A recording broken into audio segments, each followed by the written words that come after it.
দর্শক, আজকে আমরা একটা নতুন জিনিস শিখবো, সেটা হচ্ছে প্রপার নাউন এবং কমন নাউন। এটা খুব ইম্পর্টেন্ট, কারণ প্রপার নাউন সবসময় বড় হাতের অক্ষর হয়, সেটা যেখানেই বসুক, এই যে প্রথমে বসুক, শেষে বসুক বা মাঝখানে বসুক। এই জন্য প্রপার নাউন এবং কমন নাউনের মধ্যে পার্থক্যটা আমাদের জানা দরকার। কমন নাউনের ক্ষেত্রে আমাদের কিন্তু এ বা অ্যান্ড বা প্লুরাল হয় কমন নাউন সবসময়। তো এখন আমরা প্রপার নাউন এবং কমন নাউনের মধ্যে পার্থক্যটা, মারুফ প্রপার নাউন বলবে আর আমাদের রাফি কমন নাউন বলবে। দর্শক, ঠিক আছে, ওকে।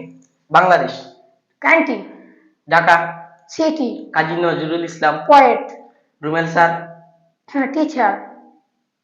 That's all. Very good expression. দর্শক, আমরা সহজে বুঝতে পারলাম যে যখন মারুফ বলছে যে পদ্মা, তখন এ বলছে রিভার, অর্থাৎ রাফি বলছে রিভার, কমন নাউন তখন রিভার হয়ে যাচ্ছে। ঠিক একইভাবে মারুফ যখন বলছে কাজী নজরুল ইসলাম, তখন এটা কমন নাউন হয়ে যাচ্ছে পোয়েট। অর্থাৎ এই কবি সারা পৃথিবীতে কত কবি আছে, তাই এটা কমন নাউন। আর যখন আমরা কাজী নজরুল বলবো, নির্দিষ্ট হয়ে গেল, তার মানে এটা proper noun. Thank you viewers. আমাদের